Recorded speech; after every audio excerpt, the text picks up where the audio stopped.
تو اللہ تعالیٰ فرماتے ہیں کہ والذین اتقوا فوقہم یوم القیامہ، کہ اللہ تبارک و تعالیٰ کسی کی نیکی کو ضائع نہیں کرتے، اللہ تبارک و تعالیٰ کسی کی نیکی کو ضائع نہیں کرتے۔ اور اللہ تعالیٰ نے ارشاد فرمایا، حدیث بھی آتا ہے، نبی صلی اللہ علیہ وسلم نے ارشاد فرمایا کہ مومن کے دونوں ہی حال بہترین ہیں۔ کیا کہ اگر انسان کو تکلیف پہنچتی ہے اور وہ صبر کرتا ہے تو اللہ تبارک و تعالیٰ اس کو صبر کا بہترین اجر عطا فرمائیں گے، اور اگر انسان کو خوشی ملتی ہے اور وہ شکر ادا کرتا ہے تو اللہ تبارک و تعالیٰ اس کو بہت پسند کرتے ہیں کہ میرا بندہ شکر ادا کرتا ہے۔ تو یہ دونوں ہی حال اس کے لیے بہتر ہے۔ اگر اللہ تعالیٰ نے اس طرح مال و دولت نہیں دیا لیکن آپ اللہ تعالیٰ کی عبادت کر رہے ہیں، اللہ کا شکر ادا کر رہے ہیں، اپنے حالات پہ خوش ہیں، ہر حال میں اللہ کا شکر ادا کرتے ہیں کہ اللہ نے آپ کو نبی صلی اللہ علیہ وسلم کی امت میں سے پیدا فرمایا، نبی صلی اللہ علیہ وسلم کی امت کے علاوہ اللہ پاک نے دیکھیں کہ ہمیں کتنی نعمتیں عطا فرمائی ہے، دیکھیں اسلام کی نعمت عطا فرمائی ہے، پھر ہمیں کتنی اللہ تبارک و تعالیٰ نے اتنا پیارا دین عطا فرمایا ہے، تو ہمیں اللہ تعالیٰ کا شکر ادا کرنا چاہیے کہ کتنے نبی تھے، انہوں نے یہ دعا کی کہ اللہ تبارک و تعالیٰ ہمیں اس نبی کا امتی بنا دے۔ تو دیکھیں ہم کتنے گناہ گار ہیں، سیاہ کار ہیں، لیکن اللہ تبارک و تعالیٰ نے ہمیں اس کے لیے منتخب فرمایا، کیونکہ ہم گناہ گار ہیں، سیاہ کار ہیں، تو اللہ پاک نے ہمیں جو ہے اپنا شفیق نبی عطا فرمایا۔ تو اللہ تعالیٰ کا ہمیں ہر حال میں شکر ادا کرنا چاہیے۔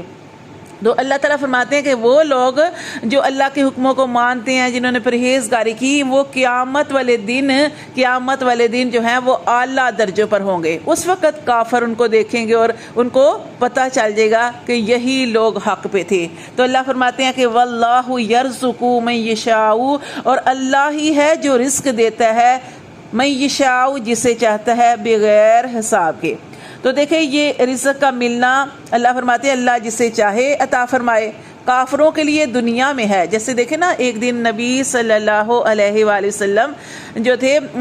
وہ لیٹے ہوئے تھے اور حضرت عمر فاروق رضی اللہ تعالیٰ عنہ آئے، تو انہوں نے نبی صلی اللہ علیہ وآلہ وسلم کے جسم مبارک پر چٹائی کے نشان دیکھے، تو حضرت عمر فاروق رضی اللہ تعالیٰ عنہ رو پڑے، اور کیا، اور انہوں نے کہا کہ یا رسول صلی اللہ علیہ وآلہ وسلم کہ آپ اللہ کے نبی ہیں، تو آپ صلی اللہ علیہ وسلم کے جسم پر چٹائی کے نشان، تو آپ صلی اللہ علیہ وآلہ وسلم نے ارشاد فرمایا۔ پھر عمر فاروق نے یہ بھی کہا تھا کہ یا رسول صلی اللہ علیہ وسلم، اللہ کے نافرمان کیسر و کسرا، اللہ وہ عیشوں میں، عشرت میں، اور یا رسول صلی اللہ علیہ وسلم آپ اللہ کے نبی، اور آپ صلی اللہ علیہ وسلم کے جسم پر چٹائی کے نشان۔ تو آپ صلی اللہ علیہ وسلم نے ارشاد فرمایا کہ اے عمر، ان کے لیے دنیا میں ہے اور ہمارے لیے آخرت میں ہے۔ اور دیکھیں اللہ تعالیٰ نے قرآن مجید میں ایک جگہ پر کتنا پیارا ارشاد فرمایا کہ دیکھیں اللہ تعالیٰ نے فرمایا کہ اے نبی، کہ جتنا ہم نے کافروں کو دیا، جو کچھ دیا، آپ ان کی طرف اپنی آنکھیں نہ پھلائیں، ان کے لیے دنیا میں ہے۔ تو دیکھیں یہ ساری چیزوں سے ہمیں کیا پتہ چلتا ہے کہ دیکھیں جو کچھ، ہاں اللہ جسے چاہے دونوں جہان میں دے، اللہ چاہے تو ہمیں دنیا میں بھی دے، آخرت میں بھی دے۔ اور سب سے بہترین دعا جو ہمارے نبی صلی اللہ علیہ وآلہ وسلم نے ہمیں ارشاد فرمائی کہ ربنا آتینا فی الدنیا حسنہ وفی الآخرۃ حسنۃ وقنا عذاب النار، کہ یہ بہترین دعا ہے، اللہ سے یہ مانگو کہ اللہ ہمیں دونوں جہان کی بلائیاں عطا فرما۔ ٹھیک ہے، یہ کہ جامع دعا ہے۔ اگر ہم یہ خالی یہی دعا مانگ لیتے ہیں اور اس کا مطلب، مفہوم، ہر چیز ہمارے ذہن میں ہوتی ہے، تو ہم نے ایک مکمل دعا مانگی، یعنی دنیا کی تمام نعمتیں اس کے اندر آ گئی اور آخرت کی بھی ساری نعمتیں اس کے اندر آ گئی۔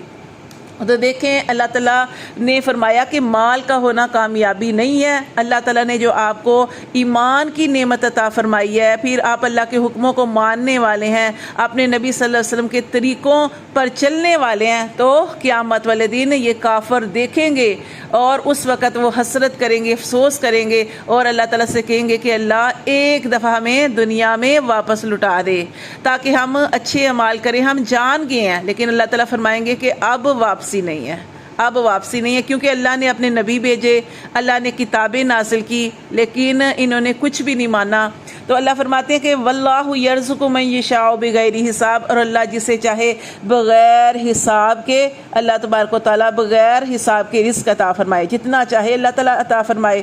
اور اللہ تعالیٰ فرماتے ہیں یہ لوگ جو ہیں، کافر لوگ جو ہیں، یہ دنیا کی زندگی کو سارا کچھ سمجھتے ہیں اور مال جمع کرنے بھی لگے ہوئے ہیں، اور اللہ کی راہ میں خرچ نہیں کرتے، بخل کرتے ہیں، اللہ کی راہ میں خرچ نہیں کرتے اور بخل کرتے ہیں، ٹھیک ہے۔ لیکن اللہ تعالیٰ فرماتے ہیں کہ دنیا کی روزی جسے اللہ جتنی چاہے دے دے، بغیر حساب کتاب کے دے دے یا حساب سے دے دے، تو اللہ تبارک و تعالیٰ فرماتے ہیں کہ جو کچھ بھی اللہ تبارک و تعالیٰ کسی کو عطا فرماتا ہے اس سے اس کے بارے میں ضرور پوچھا جائے گا۔ تو دیکھیں نبی صلی اللہ علیہ وآلہ وسلم نے ارشاد فرمایا، حدیث شریف میں ہے کہ اے ابن آدم تو میری راہ میں خرچ کر، میں تجھے دیتا ہی چلا جاؤں گا۔ تو دیکھیں اللہ کی راہ میں خرچ کرنے سے اللہ تعالیٰ مال میں برکت ڈالتے ہیں۔ تو آپ نے یہ نہیں سوچنا کہ ہمارے پاس کم ہے تو ہم کیسے خرچ کریں۔ اللہ تعالیٰ کی راہ میں جتنا بھی آپ کے پاس ہے تھوڑے میں سے تھوڑا اللہ کی راہ میں نکالتے رہیں۔ جیسے میں نے آپ کو بتایا تھا نا کہ جیسے آپ آٹا گوندتے ہیں یا روٹیاں بناتے ہیں، اگر آپ کے پاس 5 روٹیوں کا آٹا ہے تو آپ اور پیڑے چھوٹے کر دیں اور 6 روٹیاں بنا لیں، ایک اللہ کے لیے، یعنی اللہ کی راہ میں دے دیں، کسی کو کھلا دیں۔ تو دیکھیں اللہ تعالیٰ کے راستے میں دینے سے اللہ تبارک و تعالیٰ برکت ہی ڈالتے ہیں۔ تو دیکھیں اللہ تعالیٰ نے جو فرمایا کہ اے ابن آدم تو میری راہ میں خرچ کر، میں تجھے دیتا ہی چلا جاؤں گا۔ اور آپ نے حضرت بلال رضی اللہ تعالیٰ عنہ سے ارشاد فرمایا نبی صلی اللہ علیہ وسلم نے کہ اے بلال راہ الہی میں دیتے جاؤ، عرش والے سے تنگی کا خوف نہ رکھو کہ وہ عرش والا تمہارے مال میں برکت ڈالے گا۔ پھر اللہ تبارک و تعالیٰ فرماتے ہیں، صحیح حدیث میں ہے کہ نبی صلی اللہ علیہ وآلہ وسلم نے ارشاد فرمایا کہ ہر صبح 2 فرشتے اترتے ہیں اور ایک دعا کرتا ہے کہ اے اللہ تیری راہ میں خرچ کرنے والے کو تو اللہ اور عطا فرما، اور دوسرا کہتا ہے کہ اللہ بخیل کے مال کو برباد کر دے۔ تو دیکھیں اللہ کی راہ میں اٹھ کر کوشش کریں، اگر آپ کے پاس تھوڑا ہے تو تھوڑا ہی اللہ کے لیے نکال لیں، لیکن آپ کوشش کریں کہ اللہ کے رستے میں نکالیں، ضرور نکالیں، کہ اللہ تبارک و تعالیٰ جو اللہ کے رستے میں مال نکالا جاتا ہے اس سے ہماری اگر کوئی زندگی کے اندر حادثات ہوتے ہیں اللہ ان کو دور کر دیتے ہیں، اگر کوئی پریشانی آنے والی ہوتی ہے اللہ تعالیٰ اس پریشانی کو دور فرما دیتے ہیں، اگر انسان کی موت ہونے والی ہوتی ہے اللہ اس کو بھی ٹال دیتے ہیں۔ تو یہ صدقہ جو ہے یہ بیماریوں کو، پریشانیوں کو، تکلیفوں کو، بری موت کو ٹال دیتا ہے۔ تو اللہ کے راہ میں دینے سے مال میں برکت ہی پڑتی ہے، انسان کی پریشانیاں دور ہوتی ہیں۔ تو ایک اور حدیث میں نبی صلی اللہ علیہ وسلم نے ارشاد فرمایا کہ انسان کہتا ہے کہ میرا مال ہے، میرا مال ہے، ٹھیک ہے، یہی انسان کہتا ہے نا میں نے کمایا، بڑی محنت سے کمایا، یہ میرا مال ہے، میرا مال ہے۔ اللہ تعالیٰ ارشاد فرماتے ہیں کہ حالانکہ وہ اس کا مال نہیں ہے، اس کا مال تو وہ ہے جو اس نے کھا لیا وہ ختم ہو گیا، اور اس نے پہن لیا اور وہ بسیدہ ہو گیا۔ ہاں جو اللہ تعالیٰ فرماتے ہیں کہ جو تو نے میری راہ میں صدقہ کیا میں نے اسے باقی رکھا۔ ہاں اور اس کے علاوہ اگر تو مال کو جمع کرتا رہا اور دوسروں کے لیے چھوڑ دیا تو اللہ تبارک و تعالیٰ تیرا حساب لے گا، کہ انسان ایسے ہی کرتا ہے کہ مال جمع کرتا رہتا ہے، جمع کرتا رہتا ہے، خرچ نہیں کرتا، اور وہ آخر کار مال جو ہوتا ہے وہ وارثوں کا ہو جاتا ہے، لیکن انسان کو تو اس کا حساب دینا پڑے گا۔ تو دیکھیں اللہ تعالیٰ کی راہ میں بھی خرچ کریں، اپنے اوپر بھی لگائیں، تو اللہ تبارک و تعالیٰ غریبوں کو بھی دیں، جہاں پہ خرچ کرنے کی ضرورت ہے تو وہاں پہ ضرور خرچ کریں، اللہ تبارک و تعالیٰ مال میں برکت عطا فرماتے ہیں۔ تو اللہ تعالیٰ سے یہی دعا کرنی چاہیے کہ اللہ ہمیں دونوں جہان میں بھلائیاں عطا فرما۔